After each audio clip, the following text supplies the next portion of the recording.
And Rabbi, do you believe there are a substantial number of people at Harvard University who believe in diversity, equity, inclusion, and the right to harass Jews?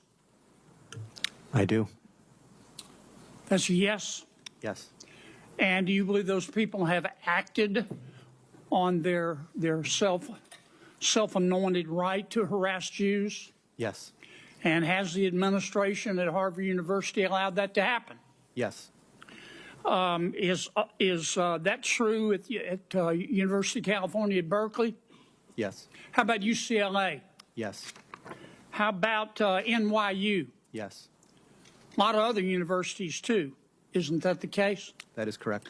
Now, Title VI says that if you receive federal money, you can't harass Jews. Isn't that true? That is correct.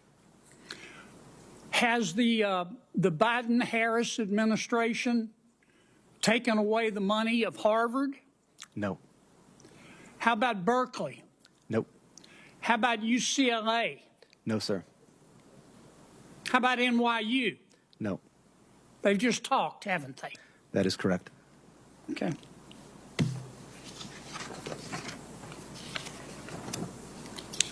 Do you think this condoned behavior at these universities, this condoned belief at these universities, and let me state it again, they believe in diversity, equity, inclusion, and the right to harass Jews? It's what they believe. What you do is what you believe. Everything else is just cottage cheese. Do you think that is consistent with their mission as universities? Absolutely not.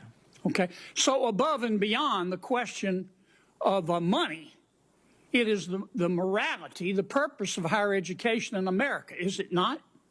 That is correct. Ms. Barrett, you are the executive director of the Arab American Institute. Is that correct? Correct, sir. Okay. And according to your website, you're also, I'm going to quote here, a longtime Democratic Party activist who served as a member of the 2016 Democratic National Convention's Platform Standing Committee, close quote. Is that correct? That's correct. Okay. You support Hamas, do you not?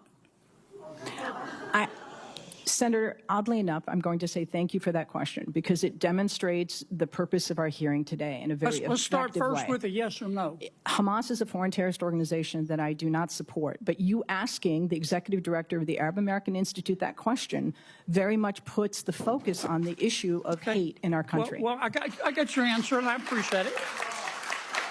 What is the you support Hezbollah too, don't you? Again, I find this line of questioning extraordinarily disappointing, Is that a Senator. no? That Yes? you have Arab American constituents that you represent in your great state. Yes, ma'am, I understand that, but my time's limited, and I apologize, but is that a yes or a no? A yes or no question to do I support Hezbollah? The answer is I don't support violence, whether it's Hezbollah, Hamas, or any other entity that invokes it. You can't So bring no, yourself to say no, can you? No, I can say no. I can say yes. But What you I can haven't. say is You just your can't line make of yourself do questioning. it. Do you Senator. support or oppose Iran and their hatred of Jews? Again, I'm going to emphasize Iran, Hezbollah, Hamas, none of them is going to this you discussion. You can't bring yourself to say no, can Sir, you? I don't support. It's real simple. Excuse me. I'm going to, Ian, if I may, as a Muslim woman, sir, I'm going to tell you I do not support Iran. But what I will tell you is that this conversation. I'm running out of time. I'm Okay. sorry.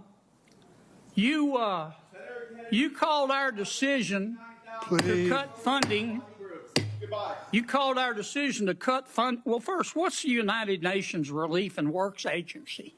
It's UNRWA, which is Yeah. the institution that exists to provide services and aid to the nearly 6 million Palestinian refugees. And you called our decision to cut funding for them, quote, an incredible moral failure, close quote.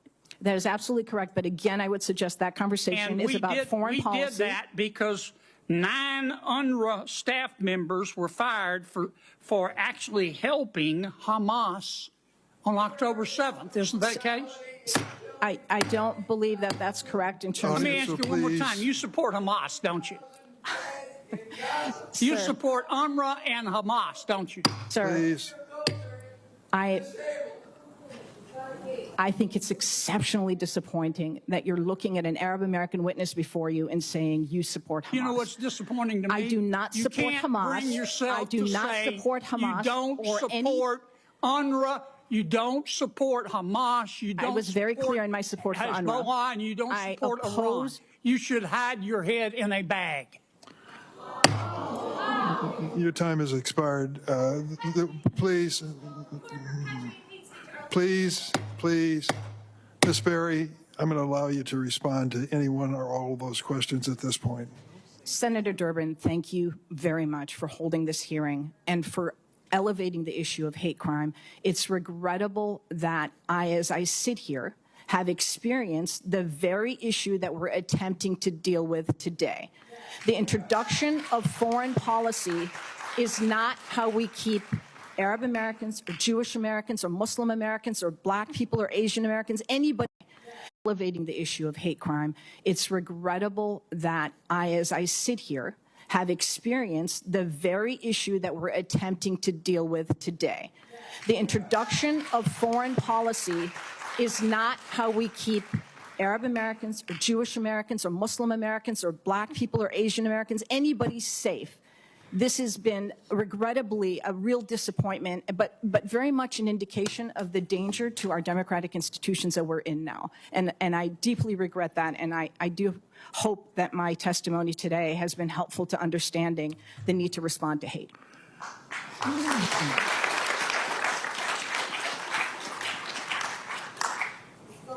Over the weekend, I went to a synagogue in my hometown of Springfield. There was a bar mitzvah for a dear friend of mine. I couldn't help but